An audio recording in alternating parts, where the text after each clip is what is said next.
यात्रा होती है उसके लिए भी अरेंजमेंट्स किए जाते हैं, तो नमाज भी हो सकती है। बीइंग अ मुसलमान ऐसा लगता है कि आप अगर टोपी पहन के निकलते हैं घर से बाहर, कभी कॉन्फ्लिक्ट फील रखते हैं किसी मोहल्ले के। मैं अगर टोपी पहन के बाहर निकल रहा हूँ तो मुझे अलग नज़र से देखा जा रहा है। जब से मैंने होश संभाला है, मैंने अपनी पर्सनल लाइफ में मैंने ये फील करा कि बीइंग अ मुस्लिम मेरे ऊपर बहुत सारी चीज़ें उठाई गई। फ्रेंड्स नहीं बन पाए इस चक्कर में। आपको लग रहा है उत्तर प्रदेश में कुछ बदल रहा है? युवा के तौर पे कैसे देख? नाम तो बदल रहा है फिलहाल। योगी जी जिस तरह से कह रहे हैं कि अभी बकरीद में जो सड़कों पे नमाज ना पढ़े, मस्जिद में पढ़े, घर में पढ़े, तो कैसे देखते हैं इस बयान को? मैं खुद मुस्लिम हूँ।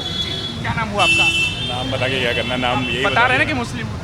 हाँ नहीं, मैं बस इतना ही बोलना चाहूँगा कि भाई मस्जिद में अगर नमाज़ पढ़ना तो वो सेफ़ है, बट रोड पे थोड़ा दिक्कत हो जाती है। मगर हाँ, अगर सरकार जो हमारा पब्लिक का ख्याल रखने के लिए है, जो सारे निज़ाम बनाने के लिए, वो अगर 10 मिनट के लिए या 15 मिनट के लिए निज़ाम अच्छा कर सकती है तो नमाज भी हो सकती है। जैसे बाकी सारी चीज़ें होती हैं, जैसे मार्केट लगी हुई है अभी, उसके लिए भी निज़ाम कोई ना कोई हैंडल कर रहा है, जो प्रशासन उसके लिए मतलब जिम्मेदार होता है, जो सारी चीज़ें देखता है। अगर चीज़ें देखी जाएँ तो सारी चीज़ें आराम से हो सकती हैं।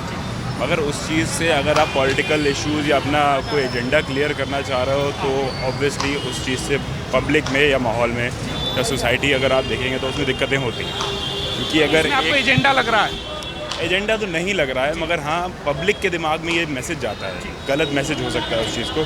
हम कह सकते हैं कि गवर्नमेंट तो शायद ठीक करने की कोशिश कर रही है, मगर जो कॉन्फ्लिक्ट सोसाइटी में चल रहा है उससे आप कुछ भी करेंगे या कोई गवर्नमेंट एक पर्टिकुलर रिलीजन या पर्टिकुलर कास्ट के लिए कोई स्टेप लेती है या कुछ सप्रेस करने की कोशिश करती है तो एक गलत मैसेज जाता है सोसाइटी में। वो मैसेज ना जाए, देश आगे बढ़े, ऐसे मैसेजेस आए, पॉजिटिविटी रहे, वो ज़्यादा हमारे लिए। मुस्लिम समाज में भी कई ऐसे नेता है जो इस बयान का समर्थन कर रहे हैं। वो कह रहे हैं कि बिल्कुल नमाज होना चाहिए लेकिन लोगों को परेशानी नहीं होनी। कह रहा हूँ कि देखिए बहुत सारी जगहें ऐसी हैं, जैसे ये एरिया मान सकते हैं हम, यहाँ पे अगर मस्जिद होगी और लोग मुस्लिम जो पॉपुलेशन है वो ज़्यादा है, तो या तो आप ऐसा कर सकते हो कि सेपरेट वेज में कर लो कि आपने एक 6 बजे कर ली, एक 6:30 बजे कर ली। वैसे नहीं, अगर ऐसा पॉसिबल हो पा रहा है किसी बेस से, तो आप प्रशासन इतना बड़ा है हमारे पास, क्योंकि हम हर चीज़ हैंडल कर सकते हैं, तो हम उस चीज़ को भी मैनेज कर सकते हैं 15 या 20 मिनट के लिए। क्योंकि रोड क्लोजर होते हैं, रोड बनता है, तब भी ये चीज़ें होती हैं, तो करा जा सकता है। आप कुछ भी कर, जैसे कांवड़ यात्रा होती है उसके लिए भी अरेंजमेंट्स किए जाते हैं, तो जब चीज़ें हो सकती हैं तो वो चीज़ें कर ली जाएँ, बेहतर रहता है। सब खुश रहें, ज़्यादा बेहतर है, क्योंकि अगर एक घर में 5 भाई हैं और वो आपस में ही लड़ते रहेंगे तो घर वाले खुश नहीं रहते।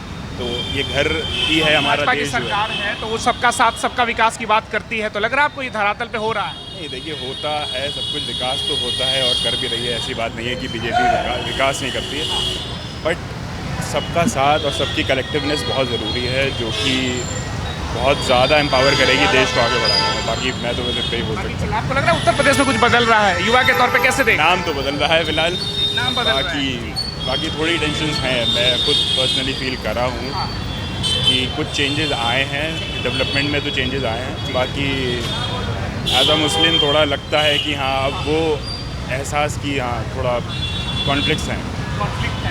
ये कहते हैं कि लॉ एंड ऑर्डर बेहतरीन हो गए हैं। लॉ एंड ऑर्डर हुआ है, बेहतर हुआ है, ऐसा नहीं कह सकते, मगर जो मैं बता रहा हूँ कोर वैल्यूज़ क्या होती हैं कि एक देश में अगर 5 तरीके के या 10 तरीके के रिलीजन रह रहे हैं, उनको एक वैल्यू मिलेगी ना तो वो अच्छे तरीके से देश को ग्रो कर पाएंगे। अगर मेरे ऊपर कोई टेंशन नहीं होगी कि मैं अगर टोपी पहन के बाहर निकल रहा हूँ तो मुझे अलग नज़र से देखा जा रहा है, तो जब ये टेंशन दिमाग से हटती है ना तो इंसान देश को ग्रो करने में ज़्यादा आगे फोकस कर पाता है। तो ये चीज़ें अगर बीइंग अ मुसलमान ऐसा लगता है कि आप अगर टोपी पहन के निकलते हैं घर से बाहर, कभी कॉन्फ्लिक्ट फील रखते हैं किसी मोहल्ले किसी गलियों में, तो वो अगर हम दोनों तरफ से अगर कोशिश करें कि ना मुस्लिम भाई ना हिंदू भाई ना किसी सिख भाई, किसी को भी अगर डर नहीं होगा देश में कि मेरे ऊपर मेरे रिलीजन या मेरे कास्ट की वजह से मेरे ऊपर कोई चीज़ हो सकती है, तो बहुत बेहतर रहेगा, देश आगे बढ़ेगा। ये पहले भी होता था या लगता है कि जब से भाजपा की सरकार आई? मेरी बहुत ज़्यादा एज नहीं है, मैं 30 ईयर्स का ही हूँ। जब से मैंने होश संभाला है, मैंने अपनी पर्सनल लाइफ में भी, मैं कॉलेज में था तब भी मैंने ये फील करा कि बीइंग अ मुस्लिम मेरे ऊपर बहुत सारी चीज़ें उठाई गई।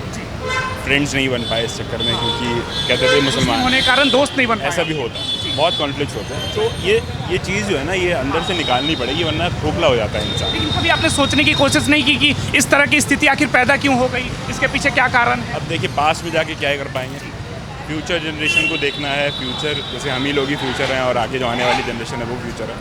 हम लोगों के दिमागों में से ये सब चीज़ें निकालना वो ज़्यादा मायने रखता है, क्योंकि अगर ये चीज़ें अभी नहीं निकलेंगी तो आगे तक बढ़ेंगी और आगे भी देश उसी गड्ढे में जाता रहेगा जो पहले जा रहा है। आगे बढ़ाना है, देश अच्छा करना है, तो ऑब्वियसली हमें उस चीज़ पे काम करना पड़ेगा पॉजिटिव है।